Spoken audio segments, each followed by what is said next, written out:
Assalamualaikum warahmatullahi wabarakatuh. Halo semua, perkenalkan nama aku Indah Nabila Fahriya Syifa. Di sini aku bersama kedua rekanku yang bernama Renita Abhesya Putri dan Lesfida Alfiani. Kami bertiga akan memaparkan materi mengenai iodi-iodometri. Nah, sebelum kita membahas lebih lanjut mengenai bagaimana cara percobaan titrasi iodi-iodometri ini, ada baiknya kita mengetahui terlebih dahulu apa itu iodimetri dan iodometri. Nah, iodimetri merupakan suatu metode titrasi iodometri secara langsung yang mengacu kepada titrasi dengan suatu larutan iod standar. Nah, salah satu sifat dari iodium adalah harga potensial standar iodium berada pada daerah pertengahan yang yaitu iodium dapat digunakan sebagai oksidator maupun reduktor. Nah, walaupun pada dasarnya iodium akan lelah gampang mengoksidasi daripada mereduksi. Nah, titrasi oksidimetri sendiri merupakan titrasi terhadap larutan zat pereduksi atau reduktor dengan larutan standar zat pengoksidasi atau oksidator. Nah, sedangkan titrasi reduksimetri sendiri itu merupakan titrasi terhadap larutan pengoksidasi atau oksidator dengan larutan standar zat pereduksi atau pereduktor. Cara kerja yang pertama yaitu pembuatan larutan standar sekunder. Yang pertama, pembuatan larutan iodium 0,1N.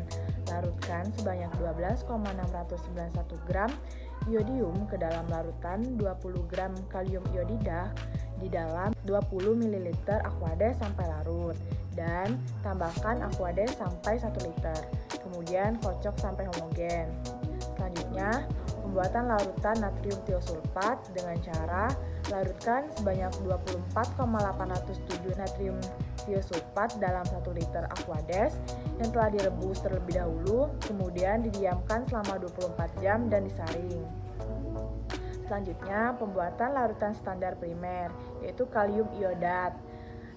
Dilarutkan 3,568 gram kalium iodat dalam labu ukur 1 liter dalam aquades sampai tanda batas, kemudian dikocok hingga homogen. Selanjutnya, penentuan indikator yang berupa larutan amilum 0,5%. Dibuat larutan amilum 0,5% di dalam aquades, kemudian dipanaskan sampai kental, dan larutan harus dibuat baru atau fresh. Nah, selanjutnya prosedur pembakuan larutan standar sekunder atau titran. Yang pertama, prosedur pembakuan larutan natrium tiosulfat 0,1N dengan cara dipipet sebanyak 10 ml larutan kalium iodida 0,1N.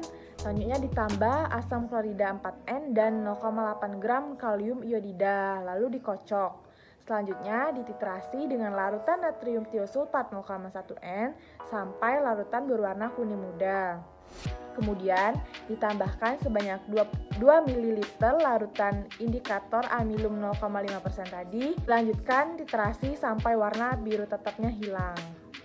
Yang kedua, prosedur pembakuan iodium 0,1N dengan cara dipipet sebanyak 10 ml larutan iodium 0,1N, kemudian dititrasi dengan natrium tiosulfat 0,1N sampai larutan berwarna kuning muda.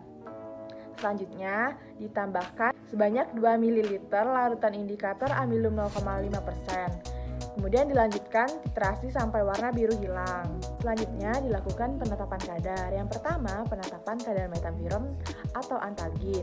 Prosedur kerjanya, yang pertama, sampel digerus homogen dan ditimbang sebanyak 200 mg. Kemudian dilakukan dalam suasana asam, yakni dilarutkan 200 mg sampel metampiron tadi di dalam 5 ml air suling. Kemudian ditambahkan sebanyak 5 ml asam klorida 0,02N dan 2 ml larutan amilum. Selanjutnya dititrasi dengan larutan iodium 0,1M sambil dikocok dan hingga berbentuk warna biru mantap. Yang kedua, penetapan kadar asam ascorbat atau vitamin C.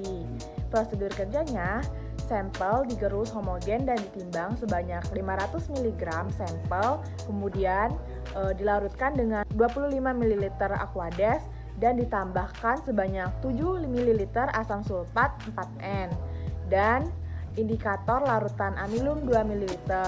Selanjutnya, dititrasi dengan larutan iodium 0,1 N sambil dikocok dan berbentuk warna biru mantap. Kemudian dilakukan perhitungan penetapan kadar. Dapat dihitung dengan cara untuk bobot sampel sama dengan konsentrasi sampel dikali MR dikali volume labu ukur dibagi 1000. Sedangkan persen kadarnya, bobot sampel dibagi berat sampel awal dikali 100%.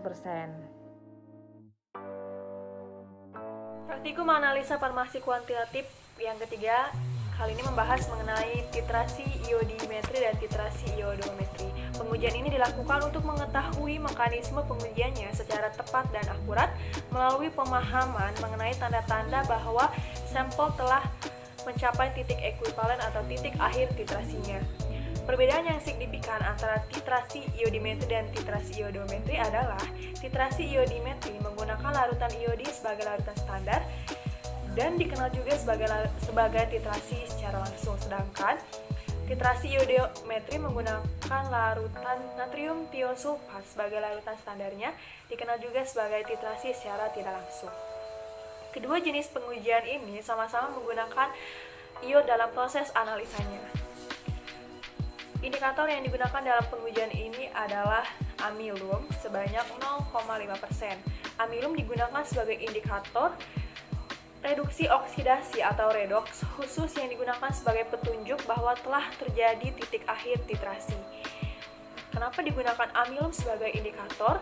Karena indikator amilum mempunyai sensitivitas warna biru tua yang mempermudah pengamatan perubahan pada titik akhir titrasinya. Hal ini dimaksudkan juga untuk mengurangi kesalahan titrasi karena kompleks iodometri amilum tidak larut dalam air secara sempurna. Larutan indikator amilum itu ditambahkan pada saat akan menjelang titik akhir titrasi, karena jika ditambahkan di awal akan membentuk iodium amilum yang memiliki warna biru yang kompleks yang akan sulit dititrasi oleh larutan standar primer natrium tiosulfat. Hal lainnya dikarenakan agar amilum tidak membungkus larutan iodin yang akan menyebabkan sukarnya atau sukar lepas kembali, dan ini akan menyebabkan warna biru yang dihasilkan sukar hilang sehingga mengakibatkan titik akhir titrasi tidak terlihat dengan tajam. Sensitivitas warnanya tergantung pada pelarut yang digunakan sebagai kompleks amilum. Iodium memiliki kelarutan yang kecil dalam air sehingga umumnya ditambahkan pada titik akhir titrasi. Fungsi penambahan asam sulfat pada kedua sampel ini yaitu untuk memberikan suasana asam. Hal ini dilakukan karena pengamatan titik akhir titrasi lebih mudah dilakukan bila dalam keadaan asam. Dan hasilnya asam sulfat tersebut tidak nantinya asam sulfat tersebut tidak menghasilkan produk dan tidak mengganggu titran. Percobaan praktikum ini digunakan dua sampel uji untuk menentukan suatu kadarnya berupa metampiron atau antalgin dan asam ascorbat atau vitamin C.